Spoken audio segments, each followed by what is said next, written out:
Haleluya, haleluya. Kita buka kitab Mazmur.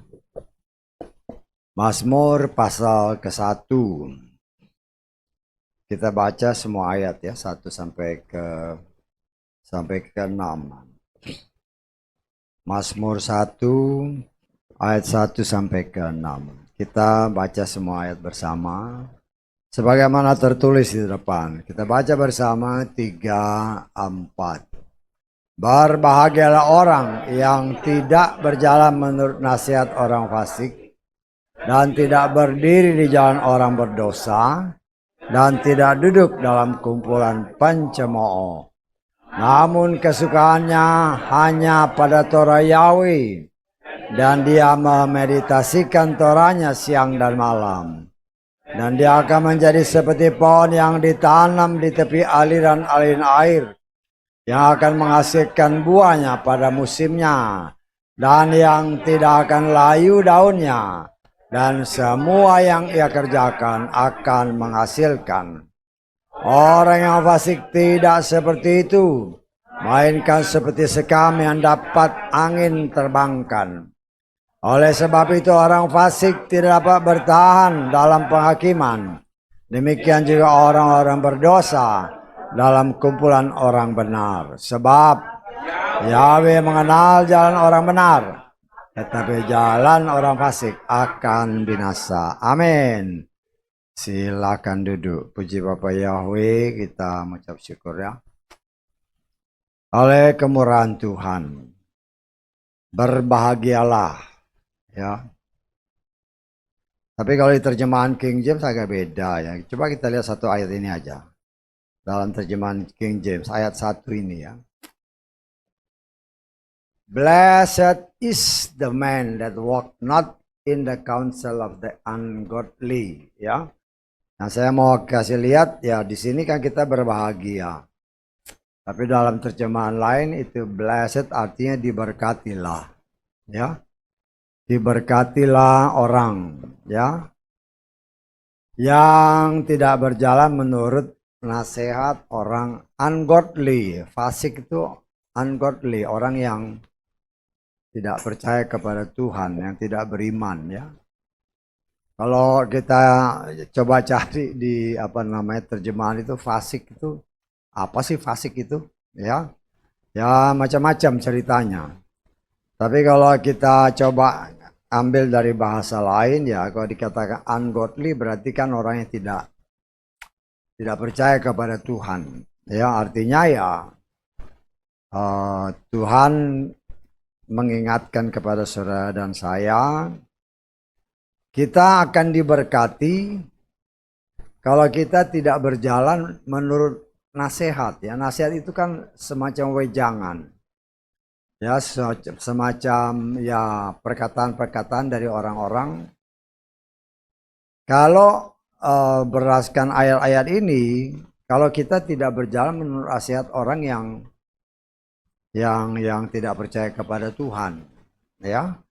Dan karena itu kita juga harus sangat berhati-hati. Kalau saudara perhatikan di sini kan di dalam satu ayat ini, ayat pertama ini, ya, pertama jalan kan, bergerak ini. Habis jalan terus berdiri. Habis berdiri apa? Duduk. Itu pergerakan manusia yang kalau kita coba menafsirkannya, ya. Kenapa? Karena ya dalam terjemahan kita, kalau saudara mau berbahagia, ya ini kuncinya di satu ayat itu, ya. Dan dalam terjemahan lain, kalau saudara mau diberkati, ya itulah kuncinya. Ya. Kalau kita mau hidup kita berbahagia, kalau kita mau hidup kita diberkati, ya. Jangan berjalan menurut nasihat orang-orang yang tidak percaya kepada Tuhan yang Maha Kuasa. Ya. Walaupun kelihatannya ya namanya nasihat kan, dalam bayangan kita kan nasihat itu baik ya, tetapi kalau kita melihat ini ya berhati-hati di dalam menerima nasihat dari siapapun juga. Ya, karena kalau berjalan gini kan, ya memang itu apa namanya kebebasan ya. Kebebasan yang Tuhan berikan, baik kita mau berjalan, bahwa kita mau berdiri, mau kita duduk, ya bebas.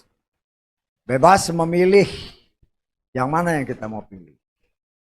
Tetapi janji Tuhan, mau bahagia, ikutin. Mau diberkati, ikutin. Artinya ya, mau bahagia atau maupun diberkati, itu tergantung kita, bukan tergantung Tuhan. Bisa tangkap ya? Bukan tergantung Tuhan. Kenapa? Ya itulah bentuk kasih Tuhan. Tuhan tidak pernah memaksakan kehendaknya, walaupun itu anak-anaknya. Tuhan berikan kebebasan untuk memilih. Ya. Tuhan berikan kebebasan mau pilih yang mana. Ya. Kenapa? Ya. Karena Tuhan tidak mau terjadi pemberontakan. Ya. Karena ya kita sudah belajar ya dari kitab kita belajar Torah kan, kita coba belajar dari kitab Kejadian 1 ayat 1 dan terus jalan, dan kita sudah memasuki kitab Imamat. Ya banyak hal sebenarnya kalau kita perhatikan dengan baik-baik, semua itu menunjukkan kasih Tuhan, di mana Tuhan memberikan kepada manusia ciptaannya kebebasan. Dan saya menafsirkan kenapa hal itu bisa terjadi. Ya, kita sudah belajar ya kita ya karena memang kita belajar, kita rewind lagi. Ya. Kenapa Tuhan memberikan kebebasan bagi manusia mau pilih hidup atau mau pilih mati? Kan itu kan. Berbicara tentang pohon kehidupan dan pohon pengetahuan dan baik dan jahat, itu berbicara hidup dan mati. Mau pilih hidup, pilihlah Yesua. Kan Yesua yang Yesua itu adalah kehidupan, firman yang hidup. Mau pilih mati, ya pilihlah si jahat. Nah, kan kemudian kita timbul pertanyaan, ya walaupun ini sudah pernah diajarin, cuma saya nggak tahu apa saudara masih ingat apa enggak. Kenapa harus begitu? Bisa dimengerti? Kenapa Tuhan ketika menciptakan manusia itu atau memulihkan kembali ciptaannya, kenapa kok di dalam taman itu ada hal yang harus dia pilih? Mau pilih ikut Tuhan atau mau pilih ikut setan? Ya pernah saya utarakan, ya mungkin lupa lah, atau memang karena kadang-kadang kan itu kalau kita tidak konsentrasi benar, memang agak membingungkan. Dan saya menafsirkan ya. Ketika Tuhan pertama kali menciptakan langit dan bumi, Kejadian 1 ayat 1. Ya. Semua yang diciptakan Tuhan itu pasti baik, pasti sempurna. Ya. Tetapi kenyataan membuktikan dalam Kejadian pasal 1 ayat 2, yang tadinya baik tiba-tiba berubah. Ya. Dan banyak orang, banyak ahli-ahli kitab, ahli-ahli teologi merasa yakin telah terjadi suatu pemberontakan di sana yang dilakukan oleh ciptaannya yang dapat dikatakan yang paling mulia. Ya, atau mungkin boleh dikatakan tangan kanannya Bapa Yahweh, si Lucifer ini. Ya, Lucifer itu ya kadang-kadang kan kita juga karena banyak macam orang bisa menafsirkan macam-macam, sehingga kita pun harus sangat berhati-hati ya. Untuk kita bisa mengerti firman Tuhan juga dengan benar. Jangan sampai kita salah di dalam mengartikan. Ya memang namanya si jahat itu kan, si jelek itu siapa? Lucifer kan, si jelek itu kan. Nah, Lucifer itu berdasarkan arti namanya. Ya, lux itu terang. Fer itu berasal dari kata fere. Jadi kalau saudara mau menyeberang dari sini ke kemana, ke Sumatera, kan pakai feri. Itu feri itu, ya. Artinya dia itu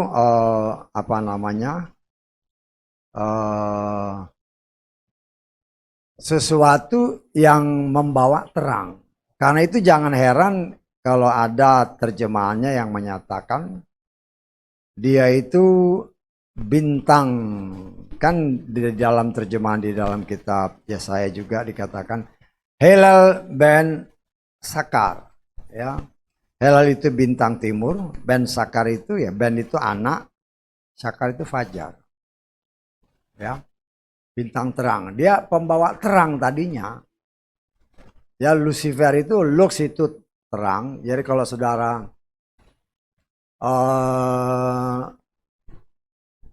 satuan terang itu lux kan, ya, itu lux. Lucifer ya dari kata-kata situ membawa terang.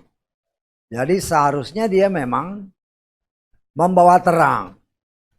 Tetapi ya mungkin ya itulah, memang sutradaranya bikinnya kayak begitu. Bapak Yahweh bikinnya kayak gitu supaya ada suatu cerita, ya. Dan kita ada di dalam situ, di mana telah terjadi pemberontakan, sehingga karena kasihnya Tuhan memberikan pilihan sejak manusia diciptakan kembali. Ya, kamu mau mengikutin dia, Bapak Yahweh, atau mau mengikuti si setan? Itulah baiknya Tuhan, dikasih pilihan. Sejak manusia pertama diciptakan. Kenapa? Karena yaitu dalam Kejadian pasal 1 itu tadinya baik. Tiba-tiba terjadi pemberontakan. Ya. Ya, kita bisa menafsirkan macam-macam. Artinya orang kalau dipaksa untuk ngikut, dipaksa ya, umpamanya saudara, ayo ikut saya. Dalam hati nggak mau. Tapi karena dipaksa, ya terpaksa ikut. Tidak ada damai sejahtera. Ya. Sehingga karena tidak ada damai sejahtera, terjadilah pemberontakan. Loh, Tuhan ini sudah menyiapkan langit yang baru, bumi yang baru. Dia tidak mau manusia yang dia ciptakan supaya bisa masuk dipaksa, nggak mau dia. Kalau nanti dipaksa ya terjadi lagi pemberontakan, ada babak baru lagi. Ya, ini babak yang pertama kan sudah selesai. Ini kalau boleh dikatakan sudah ada dua babak ini. Babak pertama ya Kejadian 1 ayat 1. Babak kedua ya mulai ayat kedua sampai sekarang. Loh, kalau nanti di langit yang baru, bumi yang baru, orang dipaksa, bisa terjadi lagi pemberontakan. Karena itu Tuhan tidak mau memaksakan kehendaknya. Itulah bentuk kasih Tuhan. Sehingga diberikan kebebasan kepada ciptaannya. Walaupun dia punya kuasa untuk memaksakan. Ya, tetapi itulah kasih Tuhan, dia berikan kebebasan. Mau pilih yang mana? Ya, begitu juga karena itu ayat-ayat firman Tuhan tadi katakan. Kalau engkau hidup mau diberkati, jangan menuruti nasihat yang bukan dari Tuhan. Ya, ungodly itu bisa kita katakan ya siapa aja, nasihat siapa aja. Juga nasihat kadang-kadang kita juga mempunyai pikiran sendiri. Ya. Tetapi Tuhan menghendaki saudara dan saya untuk senantiasa mengandalkan Bapa Yahweh. Ya, mengandalkan Bapa Yahweh. Ya, kalau saya tangkap tadi lagu yang dinyanyikan biduan kita itu, yang duet itu, ya. Saudara tangkap nggak intinya itu? Ya. Pernah bisa meninggalkan Tuhan. Ya. Kalau sudah meninggalkan Tuhan, ya dia meninggalkan kehidupan. Kalau dia meninggalkan kehidupan artinya membawa diri kepada kematian. Ya. Tetapi itulah manusia. Ya. Dan kita tidak usah heran kenapa? Karena memang dunia ini dikuasai oleh si jahat sejak manusia jatuh dalam dosa. Sehingga jelas di dalam kitab 1 Yohanes pasal 5 dikatakan dunia ini dikuasai oleh si jahat. Ya. Tetapi itulah kasih kemurahan Tuhan. Karena Tuhan mau memulihkan kembali, ya, mau menyelamatkan kembali orang-orang yang diciptakannya untuk kembali kepada Dia. Tetapi untuk bisa menarik orang ini kembali kepada Dia, Dia tidak mau memaksakannya. Ya, hanya Dia berikan jalan keluar. Tapi ya itulah memang sutradaranya sih ya. Bapak Yahweh itu sutradaranya. Saudara ngerti kan sutradara? Sutradara kalau dia mau bikin cerita, hampir dalam semua cerita, hampir dalam semua, atau ya bukan hampir, tapi semua cerita.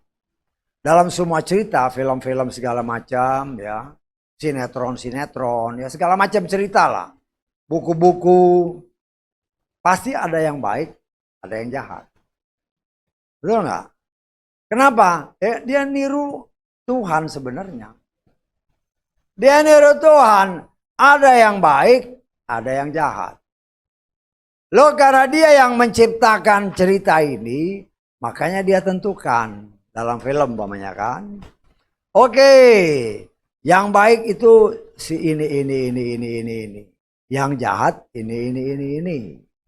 Dia udah tentukan. Dia udah atur jalan ceritanya nanti begini ya. Sampai selesainya di sini. Dia udah tak. Kira-kira sutradara udah tahu belum? Akhirnya. Udah tahu kan? Loh itulah Tuhan. Sehingga apa yang dia katakan ya. Sebelum semua diciptakan. Dia udah tahu. Karena dia sutradaranya. Dia sutradaranya. Tetapi sayangnya banyak orang. Yang menamakan diri orang percaya justru nggak percaya. Tapi kalau ngomong Tuhan kita maha kuasa, ya, Tuhan kita adalah Alfa dan Omega, Alef dan Tau. Tuhan kita dahulu ada, sekarang ada, nanti juga sudah ada. Kelihatan itu kan firman. Tapi kalau dibilang Tuhan sudah tahu kamu itu masuk surga atau masuk neraka. Oh, marah orang. Tahu nggak? Marah orang. Kenapa? Karena tidak percaya. Ya. Bahwa Tuhan itu sudah menentukan kamu ini nanti pasti masuknya ke sana. Ya. Tetapi disitulah kita coba belajar mengerti kehendak Tuhan. Ya. Jangan kita juga menghakimi diri sendiri. Wah, khotbahnya kayak gitu, berarti saya nggak bakal masuk surga. Loh, kamu yang menghakimi dirimu sendiri. Karena ada juga orang, kalau sudah begini, buat apa saya ibadah? Loh, justru tambah nggak ibadah ya, semakin jelas kelihatannya. Karena itu kita sebagai anak-anak Tuhan, cobalah kita mengerti kehendak Tuhan. Dunia ini memang karena dosa satu orang. Ya, Adam dan Hawa, maka semuanya jatuh dalam dosa. Tetapi Tuhan berfirman, oleh perbuatan satu orang, Adam yang kedua, yaitu Sang Juru Selamat, Tuhan mau menarik dan memulihkan kembali kondisi dunia ini. Tetapi Dia tahu tidak semua orang akan mau percaya dan mengikuti Dia. Ya, ini juga memang sesuai skenario-nya Tuhan. Ya. Skenario-nya Tuhan. Walaupun secara akal pikiran kadang-kadang sulit kita menerimanya. Ya.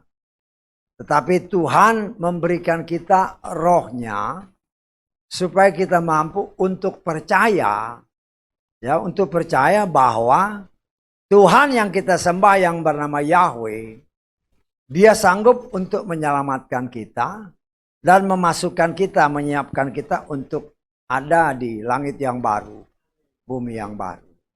Karena itu sekarang ini sedang Dia persiapkan. Ya, kita ini sekarang sedang jalan di tengah dunia. Tuhan berikan semacam pernyataan melalui firman-Nya tadi. Ya, semua orang di dunia ini, baik orang jahat, orang baik, mereka pasti mau berbahagia. Orang jahat pun pengen bahagia. Apalagi diberkati, pasti mau. Betul nggak? Kalau dikatakan diberkatilah orang yang tidak berjalan menurut nasihat orang fasik. Kalau ditanya semua orang kalau dia normal ya, mau nggak kau diberkati? Ya mau. Mau. Tetapi untuk mendapatkan berkat ini ada caranya. Lah kalau dibilang caranya ini, lah itulah yang menjadi pergumulan bagi mereka yang menamakan diri manusia.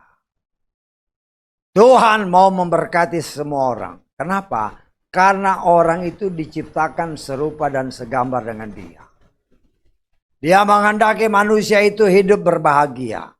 Itu kehendak Tuhan. Tetapi karena manusia ya lengah, tertipu sama setan.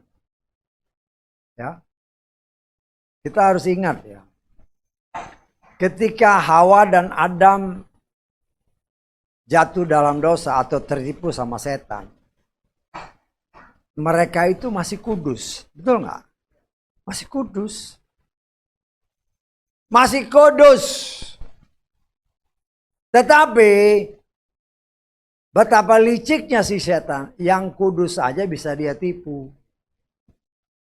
Setan nggak maksud saya? Yang kudus saja ketipu. Apalagi yang dikandung di dalam dosa, dilahirkan dalam dosa, hidup di dalam dosa, di lingkungan berdosa, alangkah mudahnya untuk ditaklukkan. Ya. Tetapi kita sebagaimana rencana agung si sutradara ini yang kita kenal bernama Bapak Yahweh. Karena dia kan sudah dia yang main caturnya. Ini dia yang tentuin, ini ya. Ya. Itu sudah diatur. Ya. Dan di sini kita melihat kita yang memang ada di dalam percaturan politik Bapak Yahweh, bukan politik dunia, politik Bapak Yahweh. Karena dia kan sutradaranya nih. Seringkali kita yang tadinya sudah di planning oleh Tuhan. Ini ya, jalan sini ya. Supaya kau masuk situ.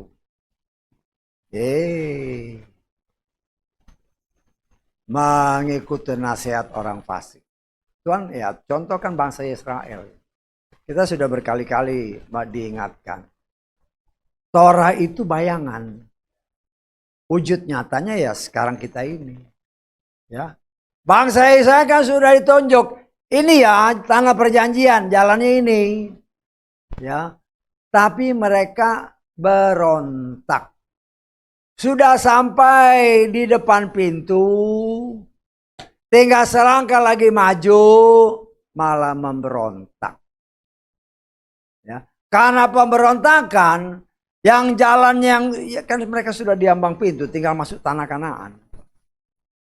Ya. Tetapi itulah memang ya, itu memang cara Tuhan. Sebagai suatu gambaran juga bagi kita dalam wujud nyatanya. Ya. Dia kan tinggal masuk aja. Bangsa Israel ini udah tinggal di tanah Kanaan. Kirim pengintai dulu.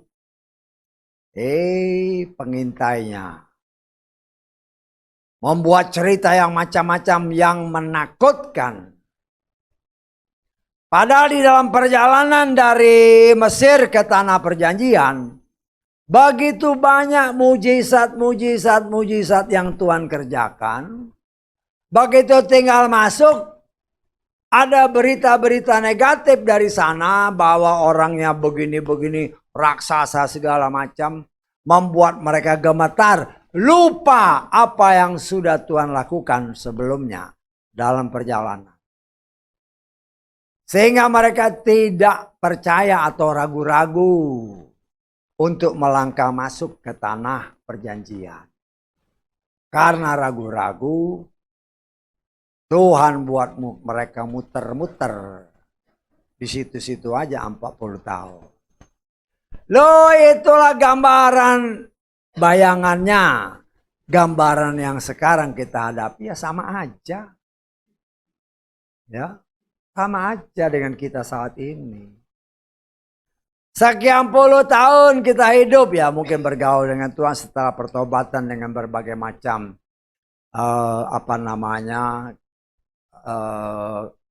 berbagai macam ragam permasalahan pergumulan yang kita hadapi. Jujur di hadapan Tuhan, jujur aja. Pernahkah kau merasakan mujizat?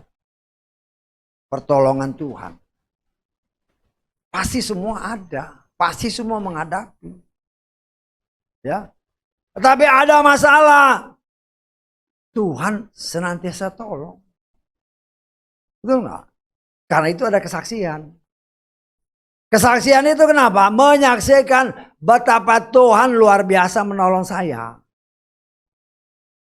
Tetapi sayangnya ketika sudah semakin dekat, apa mujizat-mujizat yang sudah dialami, pertolongan yang luar biasa yang sudah Tuhan kerjakan, seolah-olah lupa. Bisa tangkap nggak maksudnya? Seolah-olah lupa. Betapa tangan Tuhan itu tetap menyertai. Ya. Tetapi karena ya itu semakin dekat, setan berusaha mencegah bangsa Israel. Dia takut-takutin. Siapa yang cara bagaimana ditahu? Ini utusan-utusan yang dikirim dikasih, ya kita bisa bayangkan kan, 12 orang dikirim dari setiap suku. 10 orang dirasuk sama si setan. Walaupun mereka melihat, mereka sudah sebelumnya kan mereka sudah berperang dengan berbagai macam bangsa-bangsa lain ketika mereka menuju ke tanah Kanaan. Betapa tangan Tuhan menolong mereka luar biasa. Loh, itu kan terjadi. Tetapi ketika mau masuk, ya setan memang mencoba menghalangi mereka masuk ke tanah perjanjian. Ya. Karena itu para pengintai ini menakut-nakutin, akhirnya mempengaruhi semua orang, akibatnya semua kena getahnya. Loh, itu pun terjadi dalam hidup kita. Kita sudah, ya kita akan percaya waktu sudah dekat lagi nih. Sudah dekat, sudah di ambang pintu. Ya. Sudah di ambang pintu. Wah, permasalahan, pergumulan.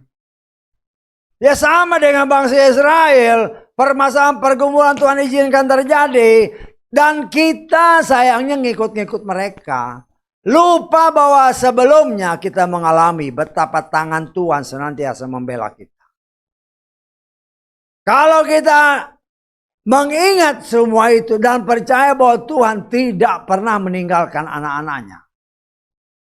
Tuhan tidak pernah meninggalkan anak-anak yang percaya kepada Dia. Hanya yang terjadi bukan Tuhan yang meninggalkan kita, tetapi kita yang justru menjauh dari Tuhan. Karena apa?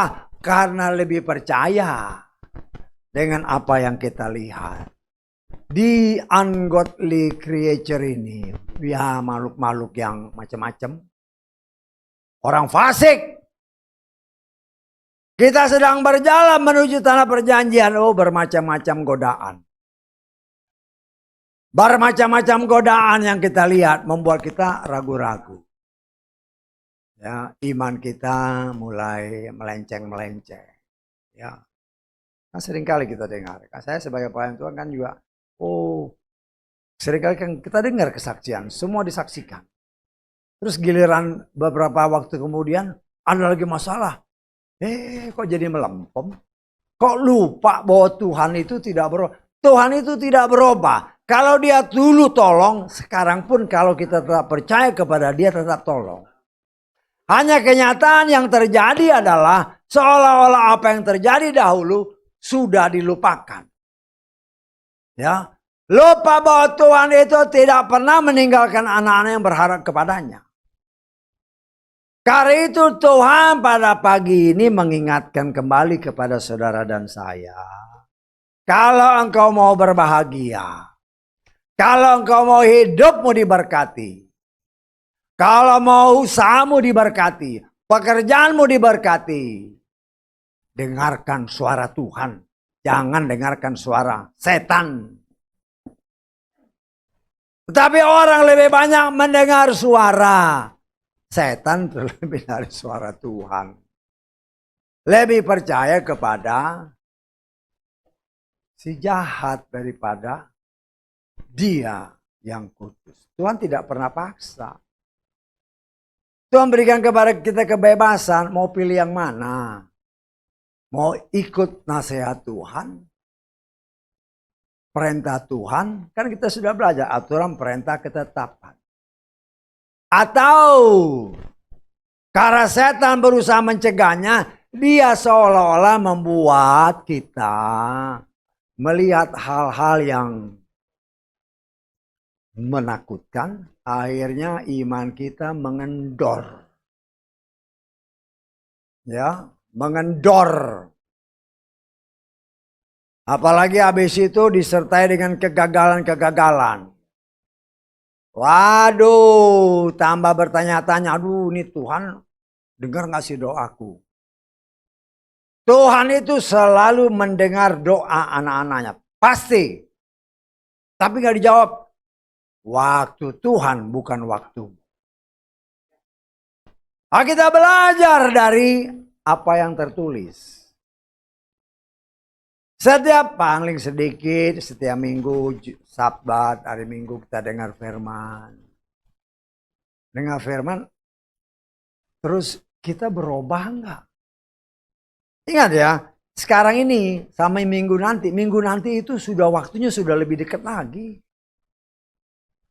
Apakah kita semakin maju atau kan di sana tadinya berjalan. Ya. Kalau kita mau berhasil ya berjalan sesuai kehendak Tuhan, jalan benar. Sudah dalam jalan yang benar. Tapi karena godaan-godaan, tadinya jalan berhenti, berdiri, lihat-lihat. Nah, lihat-lihat, aduh tunggu deh. Sabar. Ya. Tetapi kalau berdiri sih masih siap, masih keenakan duduk, plak, menikmati, pasrah kepada situasi kondisi itu bukan kehendak Tuhan. Pasrah kepada Tuhan itu yang Dia kehendak. Kalau duduk, ya terserah deh. Wah, itu bukan pikiran anak Tuhan. Kalau mau pasrah sama Tuhan yang benar. Pasrah sama Tuhan itu bukan berarti kita berdiam diri. Tidak. Ya, kelihatannya bagus. Ya, terserah Tuhan aja, bukan terserah Tuhan. Ya, Tuhan mau kau berhasil, Tuhan mau kau berbahagia. Tetapi engkau lebih percaya dengan apa yang kau lihat daripada apa yang tidak kau lihat yang ada di dalam kita. Manusia kan lebih percaya, karena itu Yesus berkata, berbahagialah orang yang percaya walaupun tidak melihat.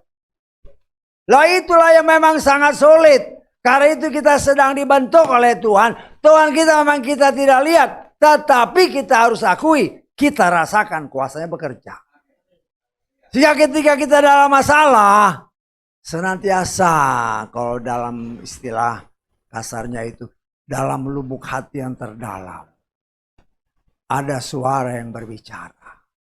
Tapi seringkali kita tutupin karena kita melihat kita melihat masalah, kita melihat pergumulan, kita melihat berbagai macam yang menakutkan. Sehingga kita lupa bahwa Tuhan ada di dalam kita. Tuhan yang siap menolong kita, seolah-olah kita lupa. Tuhan itu siap menolong anak-anaknya apabila kita berseru dan berharap kepada Dia. Aku mengasihi orang yang mengasihi aku, kata Amsal pasal 8 ayat ke-17. Kita lihat, orang yang sungguh-sungguh mencari aku akan mendapatkan aku. Kita lihat ya, Amsal 8 ayat 17. Aku mengasihi orang-orang yang mengasihi aku, dan mereka yang mencari aku akan segera mendapatkan aku. Sekarang jadi pertanyaan, apakah kita mengasihi Dia?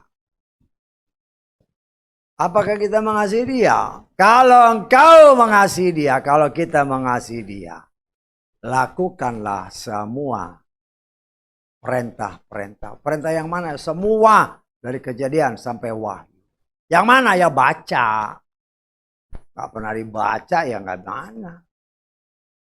Ya, baca firman Tuhan. Karena itu seringkali dikatakan dari tempat ini, karena merupakan kewajiban saya sebagai pelayan Tuhan. Setiap kita baca firman, ingat ya, Tuhan setia sama firman-Nya. Kalau kita baca firman, iman kita ditambah. Itu janjinya.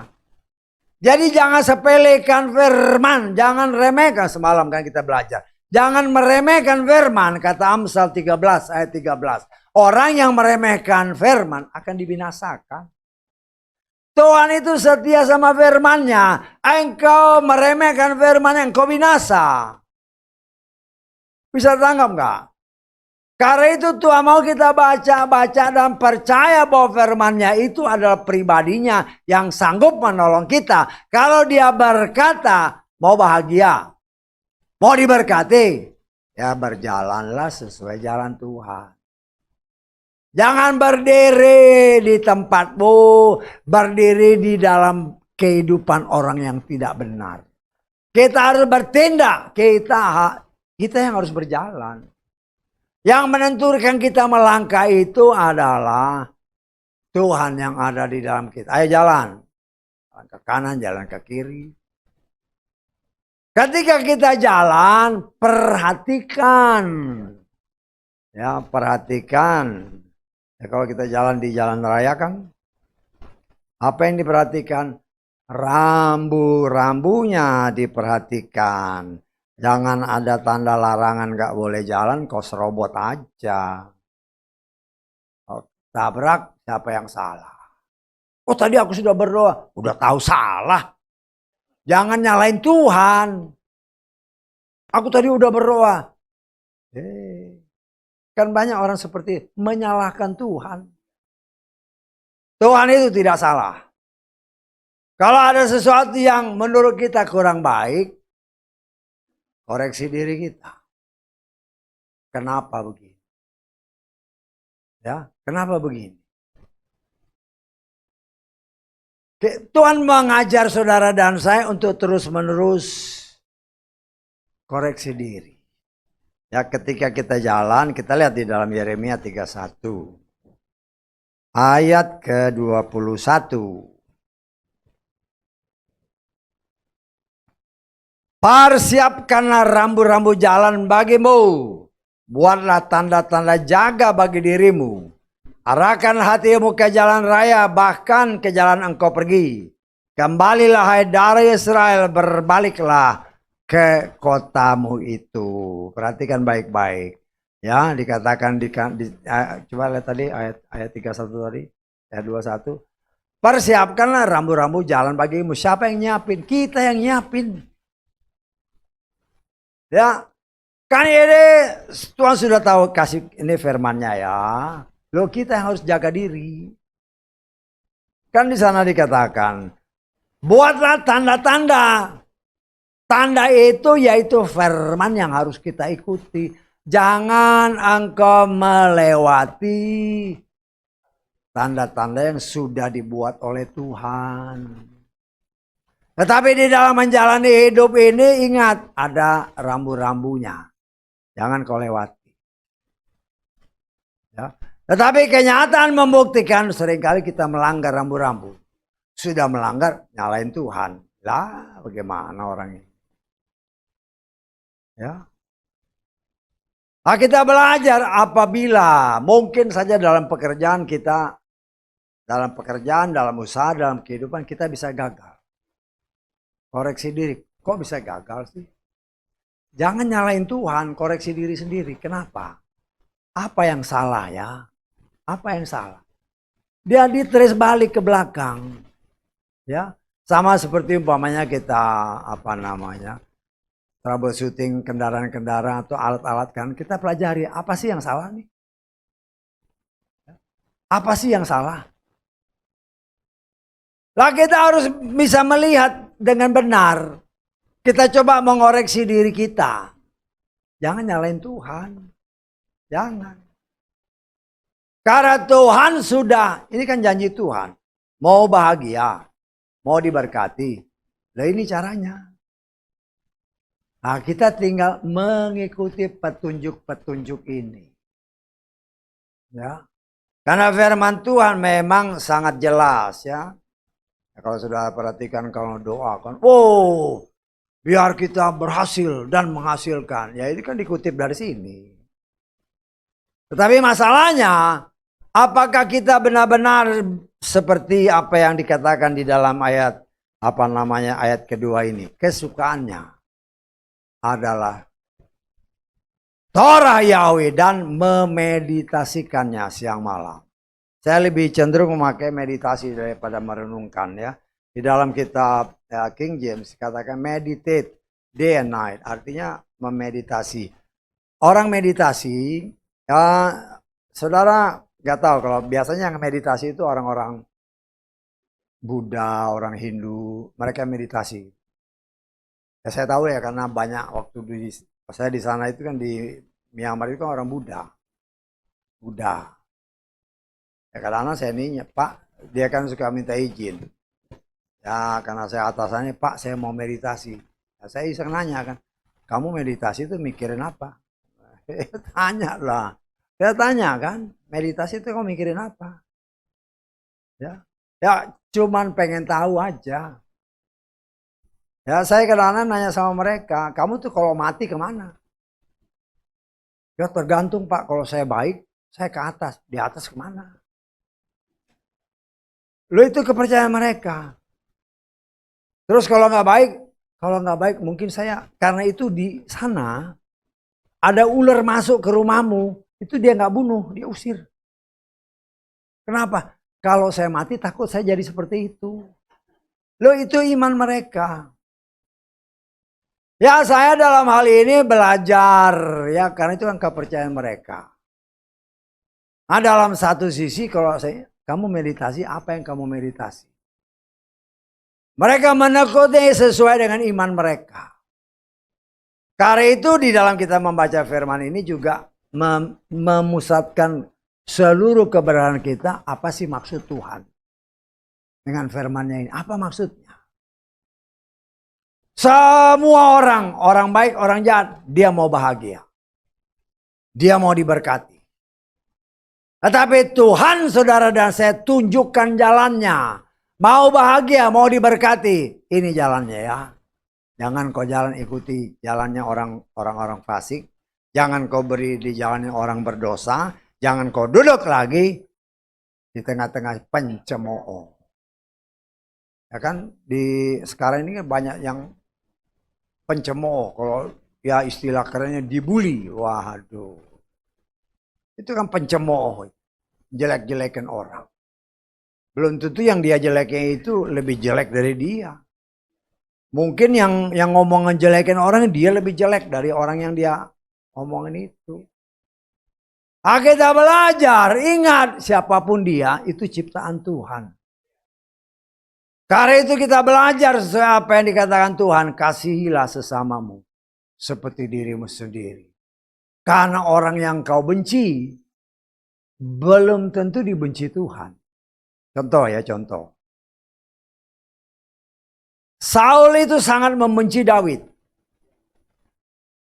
Dia lupa bahwa Daud yang dia benci itu dicintai Tuhan. Karena itu kemanapun dia berusaha membunuh Daud, nggak bisa. Karena ini ditolong sama yang maha kuasa. Nggak bisa. Artinya kita pun mungkin kita membenci seorang. Hati-hati. Jangan-jangan yang kau benci itu disayang Tuhan. Sedang kamu saya. Kita belajar siapapun mereka, kasihi mereka.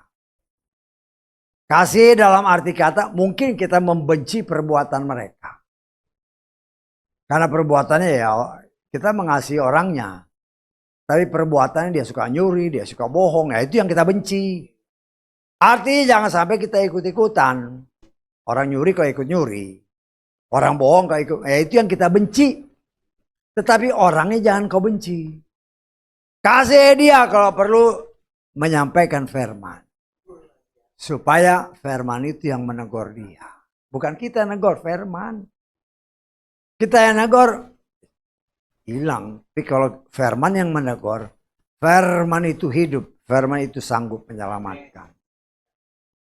Nah, saudaraku yang dikasihi oleh Bapa Yahweh. Apabila menjadikan kesukaan kita adalah memeditasi firman siang malam.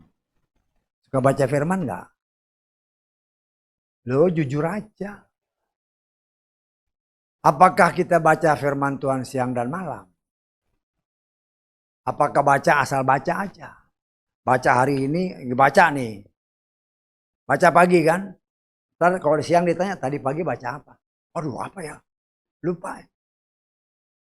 Terus apa yang kau meditasi? Itu bukan meditasi namanya.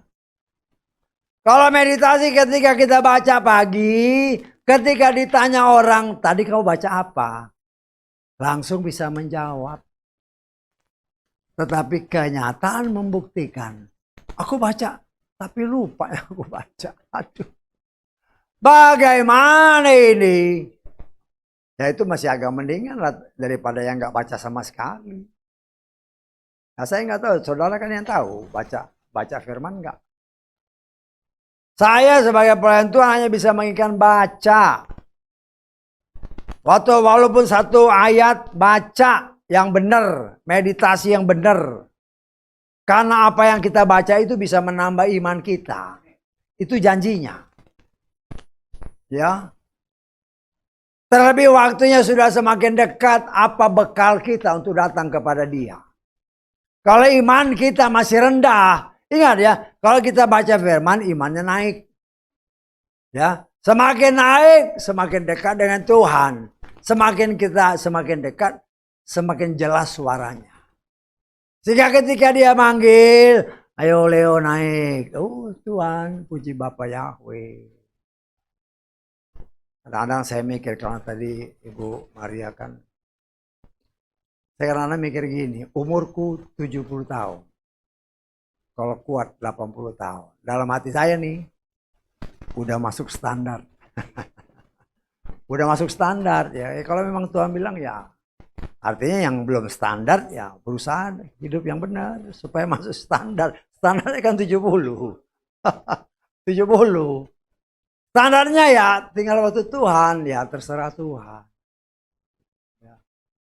Terserah Tuhan. Dalam waktu untuk mencapai standar ini. Ya dilandasi dengan hidup yang benar. Jangan ikut nasihat orang fasik. Jangan berdiri dalam jalan orang. Udah tahu jalannya nggak benar, kok jalani lagi. Berdiri di situ lagi. Berdiri kan artinya tetap di situ. Kan di sana dikatakan tidak berdiri dalam jalan orang. Udah tahu itu jalan dosa, tetap di situ. Enak, nyaman, dosa terus. Udah dosa, duduk lagi. Waduh. Artinya memang tidak punya niat untuk berubah. Kita sebagai anak-anak Tuhan jangan seperti dunia ini, kata firman Tuhan. Tetapi berubahlah, kata kita Roma, dengan perubahan yang Tuhan sedang kerjakan melalui firman. Sehingga kita seperti apa yang seringkali dikatakan, tidak seperti orang dunia, ada perbedaan. Perbedaan itu hanya terjadi apabila kita mau hidup di dalam firman. Kita mau hidup di dalam firman bukan karena terpaksa. Tetapi karena kita rindu, saya mau selamat. Dan untuk bisa selamat, ada tertulis, kerjakanlah keselamatanmu sendiri. Kan ada juga kadang-kadang kan. Ya seringkali kita dengar. Aduh, biar istriku aja ke gereja lah, aku di rumah aja. Lu kan kadang-kadang begitu. Biar istriku aja lah.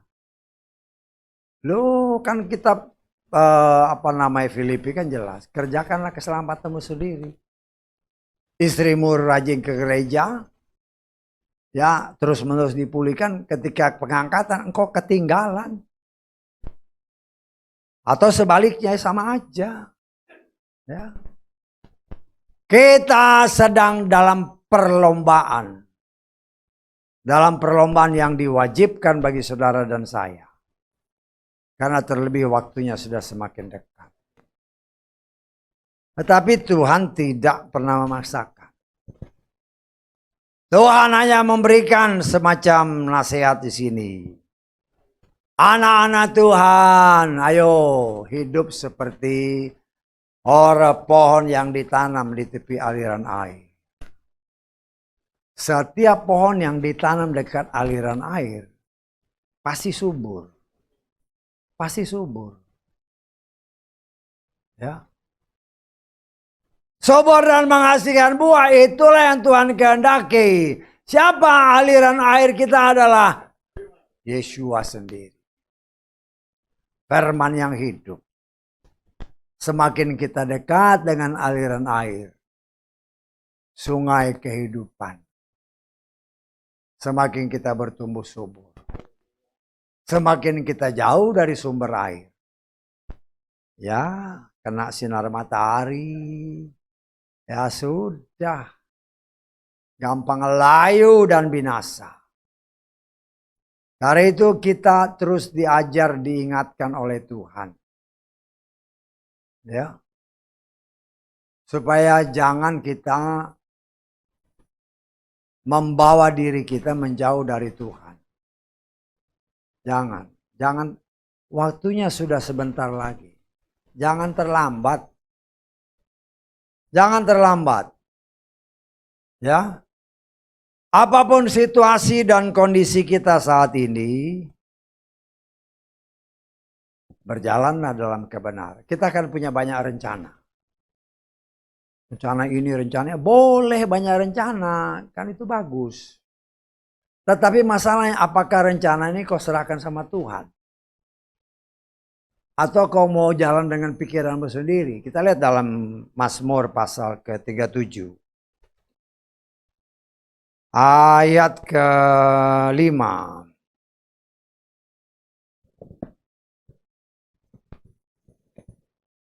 Serahkanlah jalanmu kepada Yahweh dan percaya kepadanya. Maka dia akan bertindak. Oh, saya sudah serahkan dalam doa. Banyak orang yang seperti itu kan. Udah kok saya udah doa. Bagus. Tapi ayat berikutnya apa? Percaya kepadanya. Percaya enggak? Ya. Banyak orang yang menamakan dia orang percaya, memang percaya sudah serahkan rencananya.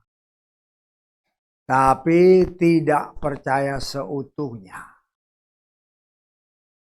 Kita coba merubah pola pikir kita yang tadinya pikiran-pikiran duniawi. Pikirkanlah bahwa Tuhan, kalau kita benar-benar hidup dekat dengan aliran air. Kan tadi dikatakan, apapun yang dia kerjakan berhasil. Semua rencana-rencana kita, ya jangan hanya naruh rencana, tapi habis itu santai aja, nggak bisa. Kita punya rencana begini kan, begini. Ya apa yang kita dapat lakukan untuk mencapai apa yang kita rencanakan dengan baik. Kan itu. Semua umpamanya kayak, contoh yang paling gampang lah, umpamanya kita bikin evaluasi kan, 3 bulan. Kan bukan oke, masukkan apa lo, jangan yang dulu itu apa diomongin. Ini udah maju belum? Bisa nggak maksudnya? Karena ada yang sudah lalu-lalu yang kita catat tuh. Itu dulu didiskusikan. Ini oke nggak? Udah jalan belum? Kalau belum ya biar di situ dulu. Kalau sudah ya dihapus. Semua step-step sudah selesai. Oke, yang ini masih belum. Ya biarin dulu di situ. Belum selesai. Ada masukan baru. Ya ini nanti dievaluasi lagi nanti. Demikian juga hidup kita. Kita punya rencana. Apakah dievaluasi? Ya.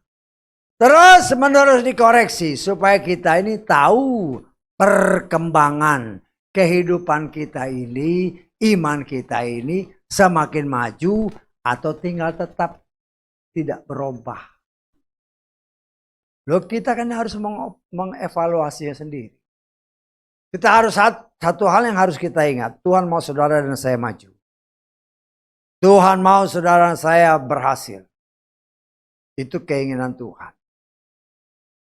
Ya, sehingga Dia akan mengatur semua supaya berjalan sesuai kehendaknya.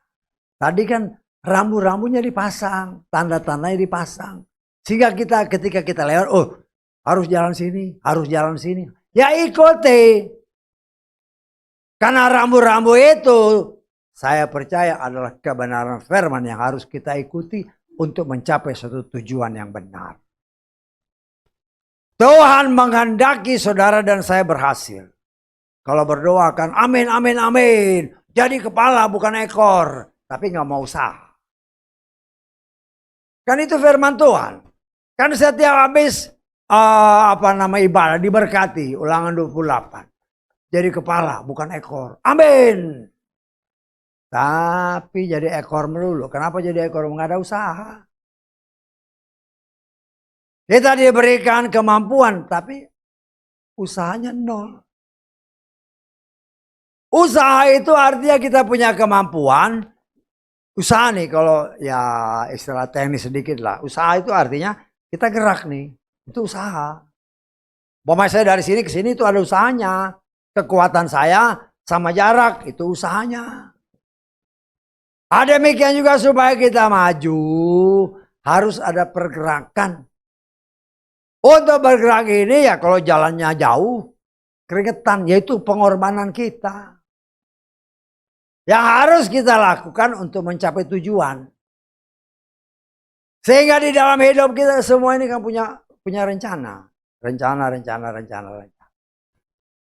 Setelah bikin rencana, apa yang mau dibikin? Apakah sudah dikerjakan? Atau cuman planning doang? Tapi ya nanti terserah Tuhan loh. Kita yang harus kerja. Kita kerja, Tuhan yang menyertai. Ya, kita kan mau maju itu kan ya Tuhan kan tinggal ngatur semua. Harus begini, harus begini, harus begini. Saya melihat ya kesaksian pribadi lah sebagai suatu gambaran. Ya, pernah saya saksikan beberapa. Ya mungkin sepotong-sepotong. Kesaksian hidup soalnya. Dalam pekerjaan. Ya setelah pensiun gitu kan. Ya setelah sempat. Karena uangnya dihabisin. Memang dihabisin untuk pelayanan. Nggak mikir lagi itu. Karena saking lagi berkobar-kobarnya itu kan. Setelah habis semua. Ya. Bisa cari kerja lagi. Ya cuman karena punya modal pengalaman. Jadi. Ya lebih gampang lah. Tapi yang saya mau kasih lihat adalah, saya ini memang basicnya itu maintenance, khususnya mechanical. Kemudian setelah melamar, ya karena ada pekerjaan di Sumatera sana, di Jambi sana. Saya kan biasanya kerjaan ya sebagai maintenance, bukan production ya. Tapi di sana saya mengerjakan produksi. Ya, tapi ya itulah untungnya kalau kita biasa sebagai maintenance, masuk ke produksi itu agak lebih gampang. Gampangnya kenapa? Karena saya menguasai peralatannya. tinggal bekerjanya ini kan tinggal ngatur nih harus begini itu gampang. Paling ya tinggal karena di situ kan ada beberapa apa namanya peralatan-peralatan instrumen segala macam, level-level switch segala macam. Tapi karena saya punya basic maintenance agak gampang menguasainya. Tadinya saya pikir-pikir kok bisa begini ya. Kan saya agak lama juga di Jambi itu kan. Tadinya memang hanya maintenance banyak ya peralatan-peralatan besar. Kemudian di sana juga selain maintenance barang juga menguasai produksinya, ngirim barang, ngirim produksi dalam hal ini gas. Ngirim. Ya.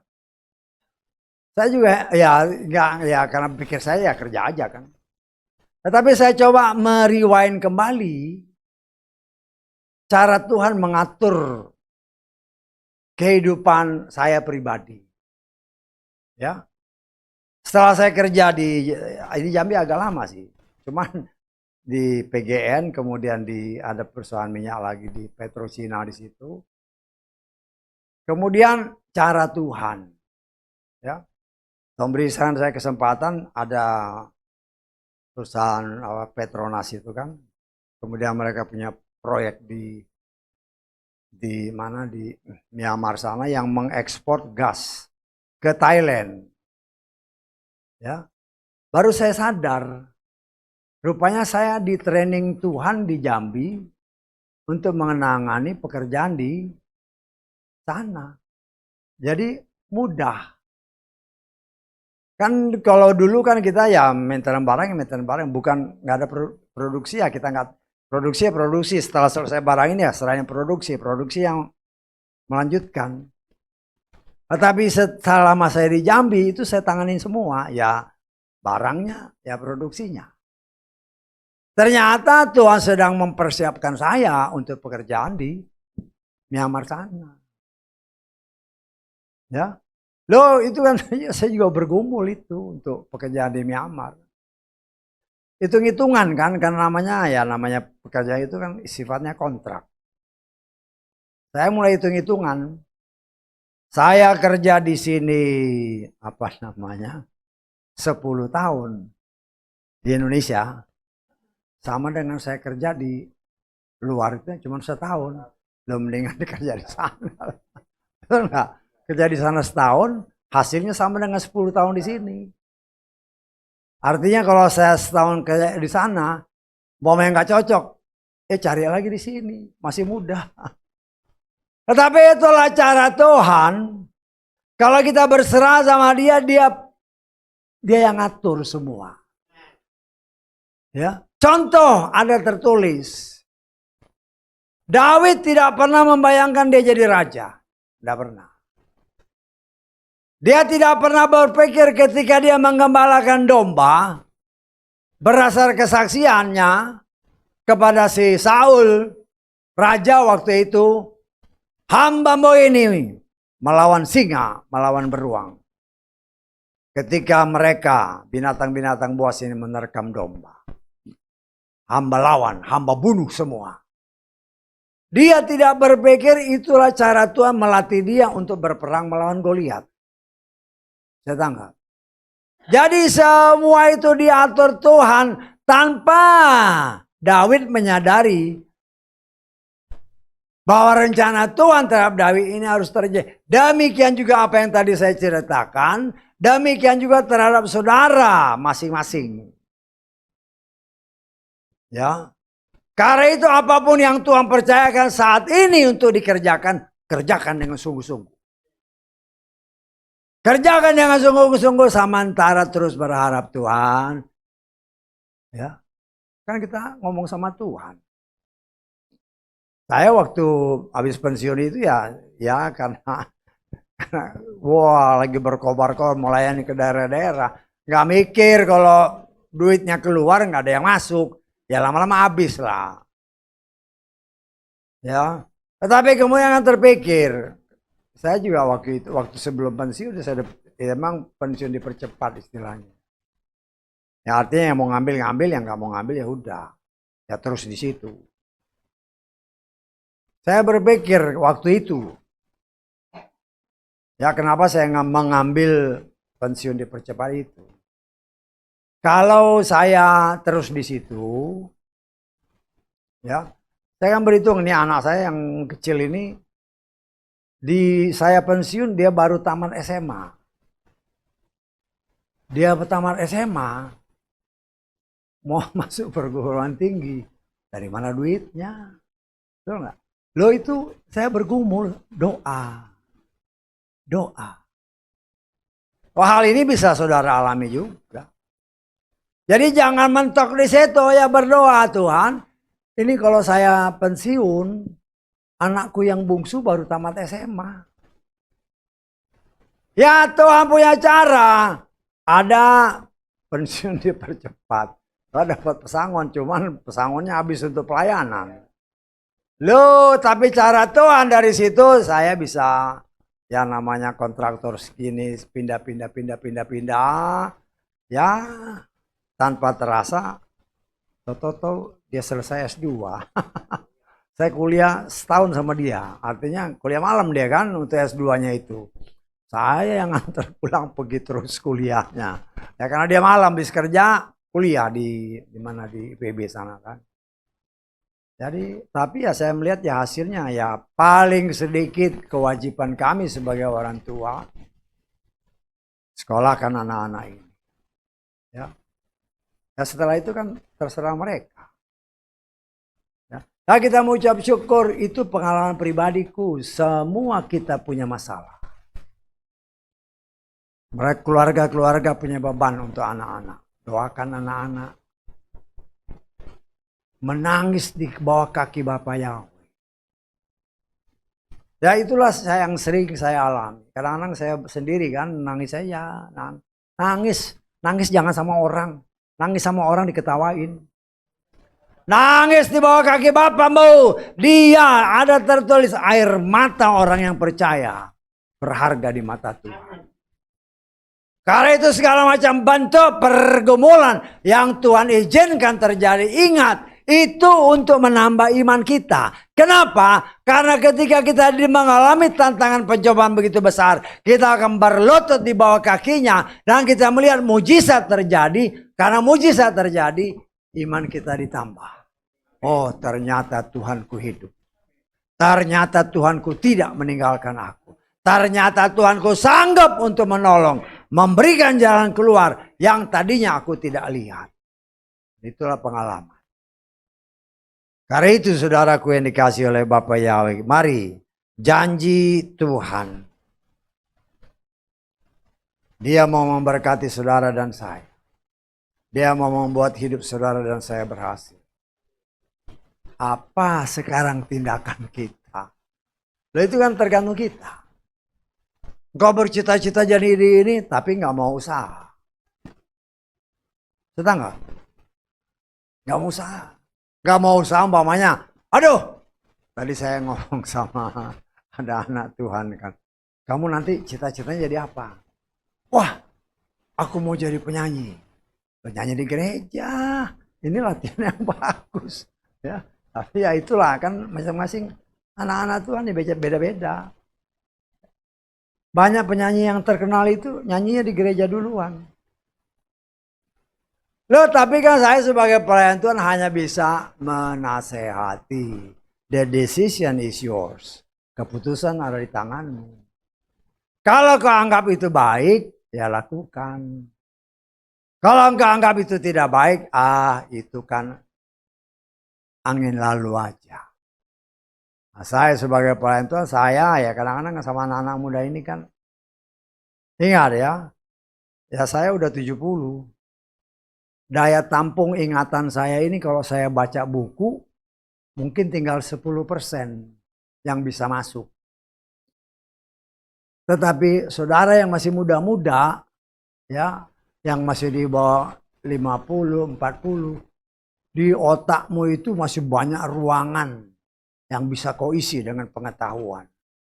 Hanya masalahnya mau nggak ngisinya. Saya tanggap. Saya senantiasa berbicara sama anak-anak buah saya. Engkau masih muda, pengetahuan masih bisa banyak masuk di otakmu. Ya, tapi kan tergantung masing-masing. Mau nggak?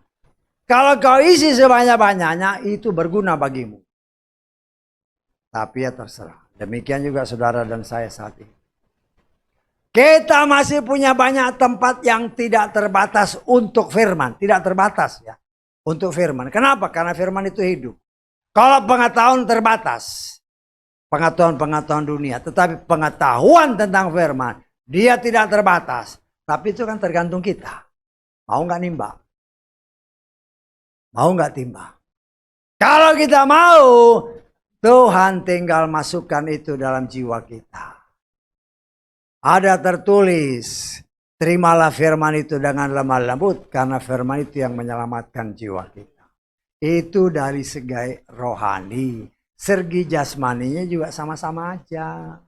Mau berhasil, banyak pengetahuan. Daripada kau main chatting, main game, di situ banyak pengetahuan. Kalau mau, yang dapat kau timba dan bisa dipraktekin. Sehingga itu berguna bagi hidup. Tapi kalau hanya main game, tak-tok, engkau membuat orang yang bikin game itu malah kaya. Tapi engkau ya pengetahuanmu cuma di situ.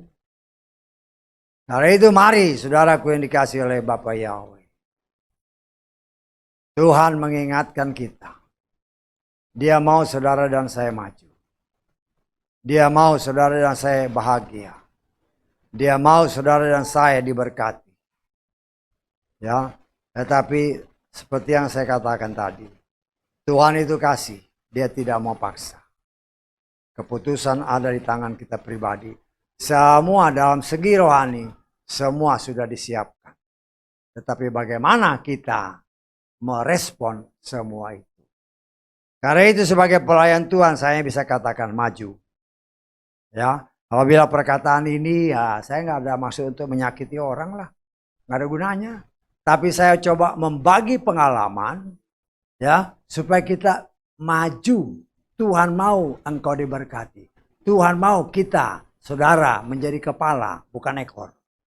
Tuhan mau kita terus naik bukan turun. Kalau sempat turun koreksi diri. Kenapa? Nah, saya percaya bila kita terus maju, Tuhan akan membimbing kita. Andalkan Tuhan dalam setiap langkah hidup.